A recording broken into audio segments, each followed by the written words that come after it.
Então, paramos ali na história quando ele, em 2002, o eBay compra o PayPal por 1,5 bi, tá?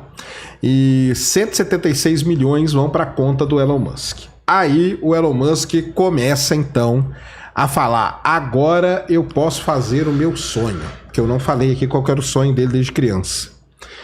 O sonho do Elon Musk, desde criança, é ir para Marte, galera. Esse é o sonho dele, tá? Sempre foi o sonho da vida dele para Marte. Por vários motivos. Primeiro, que ele acha que se a gente continuar vivendo aqui na Terra, a civilização humana pode se autodestruir. Ele acha que esse é um grande filtro que vai ter e vai acabar com a vida do ser humano. Então ele quer transformar o ser humano numa civilização interplanetária, ter capacidade de morar em outros planetas, começando por Marte. Outra coisa muito importante que o Elon Musk fala, né? Ele acha que aqui na Terra, por exemplo, ele é um cara que defende as mudanças climáticas, entendeu? Ele acha que as mudanças climáticas são antropogênicas, é o ser humano que altera mesmo, porque o ser humano está se autodestruindo. Então, vamos embora daqui antes que a gente se ferre, entendeu? Então, o sonho do Elon Musk, e pelas leituras que ele fazia, tudo sempre foi para Marte. Só que para ir para Marte, ele sabia que ele precisava de dinheiro. Não ia ser lá os 22 milhões, não iam ser, né, a grana que ele tinha no começo. Mas quando ele pegou 176 milhões de dólares na mão, ele falou: opa, agora dá para começar a brincar com esse negócio.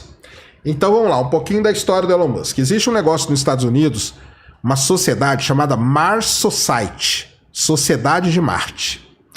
O pessoal se reúne e busca ideias e apresenta trabalhos sobre Marte, beleza?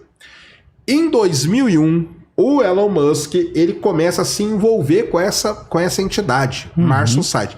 Primeiro que é uma entidade sem fins lucrativos, tá? Ninguém ganha nada para participar, o cara vai lá e participa de forma voluntária para colaborar. Até hoje o Elon Musk vai nas reuniões, é muito legal. Ele aparece em umas reuniões online com o filhinho dele no colo e tudo, é legal pra caramba.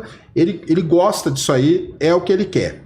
Qual que era o objetivo do Elon Musk na época? Era colocar um tipo de uma estufa em Marte para crescer plantas lá. Porque o Elon Musk, hoje não mais, tá? Hoje não tanto quanto antes, vamos dizer assim melhor. O Elon Musk, durante muitos anos, cara, o sonho dele foi fazer um negócio. Como que nós vamos pôr o ser humano vivendo em Marte? Só tem uma maneira de fazer isso. Se a gente terraformar Marte, que é transformar Marte numa Terra.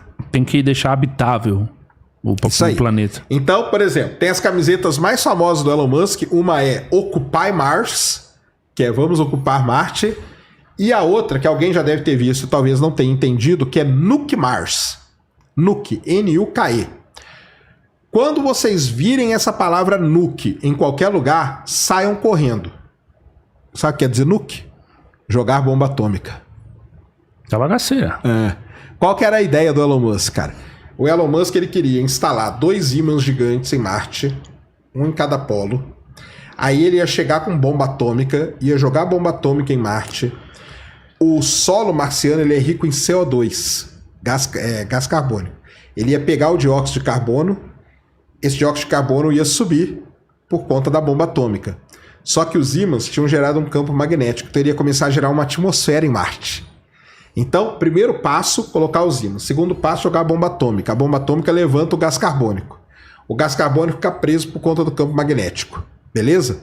Só que de CO2, a gente respira CO2? Não. Então a gente ia morrer. O que queria fazer então? Terceiro passo. Jogar em Marte um tipo de bactéria muito especial que a gente teve na Terra, chamada cianobactéria. Sabe o que ela faz? Ela come o CO2. Ela retém o CO2 e expele oxigênio. Então, você pega a cianobactéria, a ideia dele era, joga cianobactéria em Marte, as cianobactérias iam começar a consumir aquele CO2 todo e expelir o oxigênio. Cara, esse é um plano muito maluco, velho. Então, isso aí era o plano dele, isso aí ele falava em várias apresentações, eu vi várias apresentações dele ele falando isso. Então ela começa a expelir o O2, o oxigênio. Mas aí você vai multiplicar a rodo o número de bactérias, isso daí não é perigoso, não? Mas é bactéria, é cianobactéria, cara. Cianobactéria é uma gosma lá. Pra gente não é perigoso. Não é problema nenhum. Você joga lá para ela fazer esse trabalho. É tipo uma alga, tipo uma coisa assim, sabe? Ela vai engolindo aquele CO2 e expele o O2, o oxigênio. Aí, com o tempo, você ia criar uma atmosfera rica em oxigênio. Depois você ia lá, colocava plantas, as plantas iam começar a equilibrar todo aquele gás na atmosfera e pronto, você tinha Marte terraformado. Qual que é o problema disso? Para fazer todo esse processo, demora milhares de anos. Entendeu? São milhares de anos. Então, de um tempo para cá, talvez de 2019 para cá, ele parou de falar disso. Ele não fala mais. Vocês podem ver, pegar todas as apresentações dele de 2019 para cá, ele não fala mais de terraformar. Pô, que o negócio é um plano maluco, vamos concordar. É um plano muito maluco, é muito louco, entendeu? Ele viu que aquilo lá é muito louco e tal. Mas qual que é a ligação dele com Marte no começo? É essa aí. Lá em 2001, ele faz parte da Mars Society e ele propõe na Mars Society colocar uma estufa para conseguir colocar planta em Marte, porque as plantas em Marte pode ser que comecem esse processo todo. Beleza? Muito bem. Para fazer isso, ele precisa do quê? Dinheiro. Dinheiro e foguete para levar as coisas para lá. E aí começa a história mais interessante para mim, né? Óbvio, do Elon Musk. Ele pensou o seguinte, cara. Eu não vou fazer um foguete do zero. Não vou. Para que eu vou fazer um foguete do zero, cara? Eu tenho 176 milhões de dólares na mão. A Rússia tem um monte de míssil que a gente chama ICBM, que é Míssil Balístico Intercontinental. Intercontinental Ballistic Missile, tá? Em inglês. ICBM. Então, o Elon Musk, junto com o Jim Cantrell, com o Adel Ressi e com o Michael Griffin, dois caras muito importantes do setor espacial, esse último virou administrador da NASA depois, eles pegam um avião nos Estados Unidos e vão para Moscou, com a grana do Elon Musk no bolso, para comprar os foguetes russos, os ICBMs. Porque o ICBM, ele é um foguete. Só que o que faz o ICBM? Ele sobe e cai com uma bomba num outro lugar. Entendeu? Se ele subir até uma certa altura e soltar um satélite, o satélite fica orbitando a Terra. Sim, sim. Então, a ideia dele era perfeita, cara. Para que eu vou fazer um foguete do zero? Eu compro os ICBM, com os ICBM eu começo, depois eu vou construindo e assim vou. Essa era a ideia dele. Ele foi para a Rússia a primeira vez. Os caras debocharam da cara dele. Falaram que ele era muito novo, né? O Elon Musk aqui, no caso, ele tinha 30 anos de idade. 71 para 2000, ele tinha 30 anos. É um molecote. Os caras riram da cara dele e tal. Ele voltou para os Estados Unidos. E depois, em 2002, poucos meses depois, ele falou, cara, vamos lá, não temos que ir lá, nós vamos comprar esse ICBM.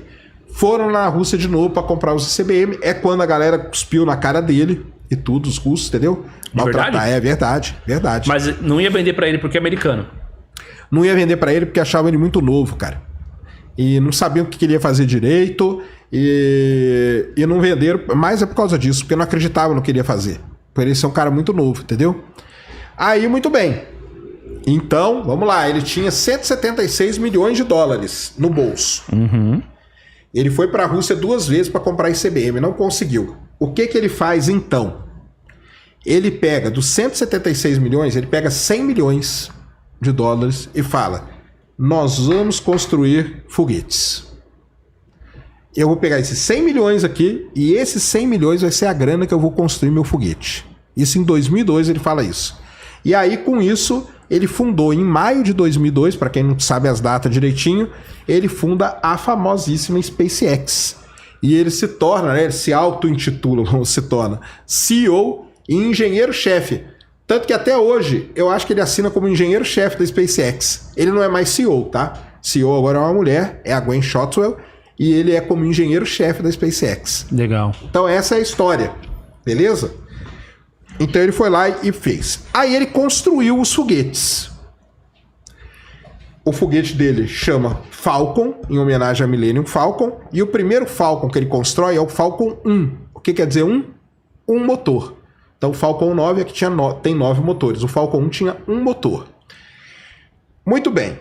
Para sorte do Elon Musk, nesse intervalo de tempo, para sorte também nem tanto, porque foi um negócio triste pra caramba. Em 2003 acontece o acidente com o Columbia, com o ônibus espacial Columbia. O ônibus espacial Columbia, quando ele decola, um pedaço da borracha do tanque, da espuma do tanque, solta e bate na asa. Quando bateu na asa, quebrou um tijolinho daqueles, uma cerâmica daquelas de proteção térmica. Quando o ônibus voltou para a Terra, a temperatura ficou muito alta naquele ponto, que lá virou um ponto de fraqueza e o ônibus espacial explodiu. Isso aí foi em 2003. A NASA já tinha perdido o Challenger em 86. Quando dá o acidente com o Columbia, a NASA fala assim, acabou, cara. Nós vamos aposentar os ônibus espaciais. Só que para aposentar o ônibus espacial, já estava tendo a estação espacial. O ônibus espacial é porque tinha, tipo, uma tripulação grande? Ônibus espacial é porque é uma tradução meio errada, tá? Na verdade, ele é Space Shuttle. Você sabe o que é um shuttle? Shuttle é como se fosse um circular. Se você for para qualquer país e fica num hotel, aí tem lá, você vai assim, Airport Shuttle. Tem um ônibus que fica passando e levando você para o aeroporto o dia inteiro. Uhum. Entendeu? O shuttle faz serviço de shuttle. Eu não sei como traduzir isso. O jeito mais clássico da gente traduzir é ônibus, tá? Ônibus espacial. Mas o ônibus... Qual que eram os objetivos do ônibus espacial? Primeiro, era ser barato. Segundo, era ser um negócio fácil, rápido de ir. Tá? Esse era o objetivo dele. E o terceiro era voltar as partes e utilizar. Tanto que o ônibus espacial pode ser considerado o primeiro foguete reutilizável do mundo, foi o ônibus espacial. Os boosters sólidos eram reaproveitados e a nave também. Entendeu? Muito bem. Então, quando dá um acidente com o Columbia, a NASA fala assim, acabou, cara, acabou essa história, não vamos mais mexer com o ônibus espacial, entendeu? Isso aqui não vai dar certo. Por quê? Ele se provou que não era seguro. Matou 14 astronautas em 2 acidentes. Lembra que eu falei que ele tinha que ser barato? Lembro. Cada lançamento do ônibus espacial custava 1,5 bilhão de dólares. Então ele não tinha nada de barato. Terceiro, lembra que eu falei que era para ser um negócio fácil, rápido, igual um shuttle? Ele não era. O tempo de você lançar um e depois lançar outro era muito tempo. Então ele ficava muito tempo parado. Então a NASA falou, não teremos mais ônibus espacial. Como que nós vamos levar carga para a estação espacial? A gente precisa de um foguete para substituir o ônibus espacial. E aí a NASA cria o seguinte, cara. O chamado Commercial Orbital Transportation Services, Serviço de Transporte Comercial Orbital. A NASA abre concorrência nos Estados Unidos para que empresas apresentem projetos capazes de levar carga para a estação espacial. Isso o Elon Musk tinha fundado em 2002 a SpaceX. Ele estava desenvolvendo o foguete dele quando chega em 2006 com essa concorrência da NASA. E aí ele fala, aqui minha chance, cara. Entendeu? E o que acontece? Ele tinha 100 milhões de dólares, hein? Não esqueçam disso. Com 100 milhões de dólares ele conseguiu construir 4 foguetes. Gastou 25 milhões em cada um. 4 foguetão. O Falcon 1 que a gente chama. Beleza? E aí ele começou. Primeiro lançamento em 2006. O foguete foi direitinho, tal, não sei o que, e deu pau. Segundo lançamento, dá errado também.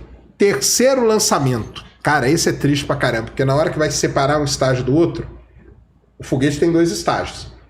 Quando vai separar, um estágio bate no outro, e aí o foguete também explode. E aí só sobrou na mão dele o último foguete. Ou dava certo, ou ele estava ferrado, porque ele tinha gastado, queimado, torrado 100 milhões de dólares dos 176 que ele ganhou, da venda lá atrás. E aí no último lançamento dá certo, e a NASA fecha o contrato com ele. Um parênteses aqui, o pessoal falar que eu não falo mal do Elon Musk. Nessa época, o administrador da NASA era um cara chamado Michael Griffin. Quem que é o Michael Griffin? É o cara que foi com ele para a Rússia, lá no começo da história. Entendeu? Então dizem as más línguas que o Michael Griffin era amigo do Elon Musk e que não teve concorrência coisa nenhuma. Ele ia acabar fechando com o Elon Musk mesmo o contrato. Mas tinha que funcionar, né? Tinha que funcionar. Tanto para ir para os caras que falam só mal do Elon Musk. Não é só a SpaceX que faz esse trabalho. Uma empresa chamada Northrop Grumman, ela tem um foguete chamado Antares, que também leva carga para a estação espacial. Sim, você falou que, na verdade, uma das empresas que passou nessa seleção aí, nesse teste da NASA foi a empresa do Elon Musk, mas teve empresas também que, inclusive a Boeing, teve mais dinheiro envolvido, né? Ah, não, aí é depois. Aí já é depois? Aí é depois, porque aqui nós estamos falando só de carga. Tá. Então só de carga. Porque aqui eu vou contar uma história agora muito interessante, que é o seguinte. Muita gente fala que vamos dizer assim, o setor espacial nos Estados Unidos só vai para frente porque ele é totalmente privado. É mentira isso, cara. Entendeu? E aqui que tá o que eu quero falar para vocês. O Elon Musk, galera, ele só existe por conta da NASA. Se não existisse a NASA, não existiria nada disso. Não existiria SpaceX, nada. Por quê? Então, 2006, ele tenta lançar o primeiro Falcon, dá errado e tal. O último Falcon, que dá certinho, ele é lançado em 2008. Tá? 2008. Quando ele provou que ele conseguiu, a NASA fecha com ele o contrato comercial lá de levar coisa para órbita. Sabe quanto? Então vamos lá. 22 milhões, 176 milhões. Dos 176, pegou 100 milhões e comprou 4 foguetes. Montou 4 foguetes. Lançou 4, o 4 deu certo. A NASA fecha um contrato com ele de 1,6 bilhão de dólares. Entendeu? É aí que só em 2008 que começa o lance todo. De ser bilionário. Dele ser bilionário. Porra! Aí ele virou bilionário, entendeu? Aí sim. Aí o contrato era o quê? Eram fazer 12 voos com o foguete dele levando carga para a estação espacial. Isso em 2008, tá? Isso em 2008. Então, esse foi o primeiro grande contrato que o Elon Musk teve com a NASA, tá? Se não fosse esse contrato, ele não existiria, cara. Entendeu? Porque com esse contrato, ele conseguiu financiar as coisas dele, fazer o foguete. Aí depois o foguete dele tem contrato hoje com o Pentágono, tem contrato com empresas que pagam para lançar satélite e tem contrato com a NASA. O lance é que os maiores contratos que o Elon Musk tem são com a NASA. Isso que a galera não entende, tá? Os maiores contratos que o Elon Musk tem são com a NASA.